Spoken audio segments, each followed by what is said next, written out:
Breaking news చూస్తున్నాం. సర్పంచ్ ఎన్నికల్లో big twist అని చెప్పుకోవాలి. ఇటు పెద్దపల్లి జిల్లా రామగిరి మండలం పెద్దంపేట్ సర్పంచ్ ఎన్నికని రద్దు చేశారు. హైకోర్టు ఆదేశాలతో ప్రస్తుతానికైతే సర్పంచ్ ఎన్నికలని ఆపేస్తున్నట్లు ఇటు అధికారులు కూడా ప్రకటించారు. ఇటు పెద్దంపేట సర్పంచ్ అభ్యర్థిగా చింతపట్ల సుహాసిని నామినేషన్ వేసింది. ఓటర్ లిస్టులో తన పేరు లేదని అక్కడ అధికారులు ఆ నామినేషన్ని రిజెక్ట్ చేశారు. రిజెక్ట్ చేసిన తర్వాత ఆన్లైన్ ఓటర్ లిస్టులో తన పేరు నమోదై ఉంది అని చెప్పేసి ఎన్నికల రిటర్నింగ్ ఆఫీసర్ ఆర్డీఓ మంత్రికి సంబంధించిన ఆర్డీఓకి దరఖాస్తు చేసుకుంది సుహాసిని. దరఖాస్తు చేసుకున్నా కూడా ఆ అప్లికేషన్ని కూడా ఆర్డీఓ రిజెక్ట్ చేశాడు.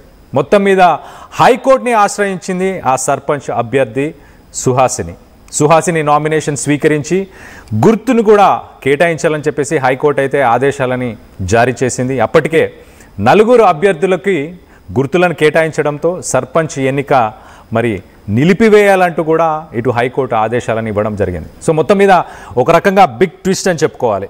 తన ఓటర్ లిస్టులో తన పేరు లేదు, తన నామినేషన్ని రిజెక్ట్ చేసిన తర్వాత ఇటు ఆర్డీఓకి అప్లై చేసింది. ఆర్డీఓ కూడా రిజెక్ట్ చేశాడు.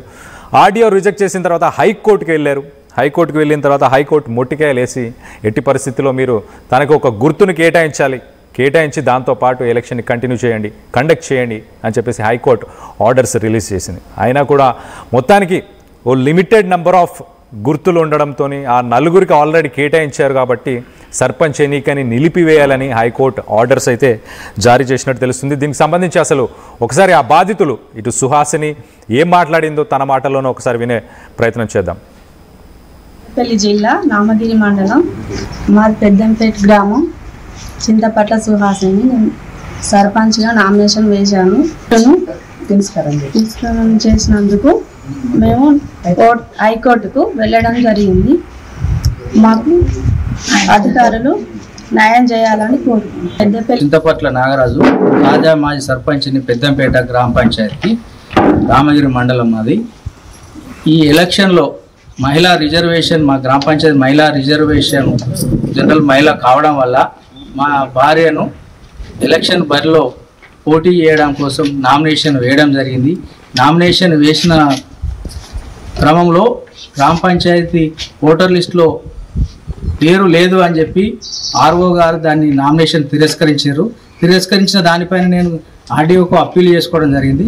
ఆర్డీఓకు అప్పీల్ చేసుకున్నప్పటికి కూడా అతను కూడా దాన్ని డిస్మిస్ చేసిన అప్పీల్ డిస్మిస్ చేసినప్పటికి మళ్ళీ గౌరవ హైకోర్టును ఆశ్రయించి మా యొక్క హైకోర్టులో గౌరవ సీనియర్ అడ్వకేటు అల్లాడి రవీందర్ మరియు బండారి శ్రీకాంత్ను మా తరఫున ఎంగేజ్ చేసుకోవడం జరిగింది. చేసుకుంటే వాళ్ళు మా తరఫున హైకోర్టులో వాదనలు జరపడం వల్ల మాకు గౌరవ హైకోర్టు మా యొక్క నామినేషన్ను కన్సిడర్ చేయమని చెప్పి ఏదైతే మా గ్రామ పంచాయతీ సంబంధించిన గుర్తులు కేటాయించే టైం కంటే ముందే 3 గంటల ప్రాంతంలో మాకు లంచ్ మోషన్లో ఆర్డర్ వచ్చినప్పటికి కూడా ఓవరాల్ ఇంటిమేషన్ ద్వారా తెలియపరిచినప్పటికి కూడా వాళ్ళు మా నామినేషన్ దాన్ని అలో చేయక వాళ్ళు గుర్తులు మాకు గుర్తులు కేటాయించలేదని చెప్పి మళ్ళీ ఆ గుర్తులను పట్టుకొని మేము మళ్ళీ గౌరవ హైకోర్టును ఆశ్రయిస్తే గౌరవ హైకోర్టు నిన్న 5వ తారీఖు రోజు కూడా మాకు ఏదైతే మేము ఇచ్చిన గౌరవ హైకోర్టు ఇచ్చిన ఆర్డర్ కన్సిడర్ చేసే అంతవరకు కూడా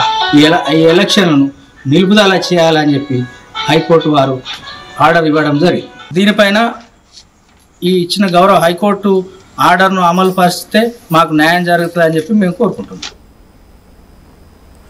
రైట్, ఇటు హైకోర్టుని ఆశ్రయించాల్సిన అవసరం పడిందంటే ఆలోచించుకోండి. అసలు ఈ స్థానిక సంస్థ ఎన్నికలు వచ్చినప్పటి నుంచి చాలా రకాలు అంటే ఇటు యునానిమస్గా కొంతమందిని ఎన్నుకోవడం, కొన్ని చోట్ల రిజెక్ట్ చేయడం, కొన్ని చోట్ల బీసీలకు తక్కువ కేటాయించారని చెప్పడం. సో అన్ని రకాల కాంట్రవర్సీస్ ఇప్పుడు స్థానిక సంస్థ ఎన్నికల చుట్టే తిరుగుతున్నాయి. సో దీనికి సంబంధించి మరిన్ని వివరాలు కూడా తెలుసుకునే ప్రయత్నం చేద్దాం. మా ప్రతినిధి చంద్రశేఖర్ ఉన్నారు, చంద్రశేఖర్తో మాట్లాడి తెలుసుకునే ప్రయత్నం చేద్దాం.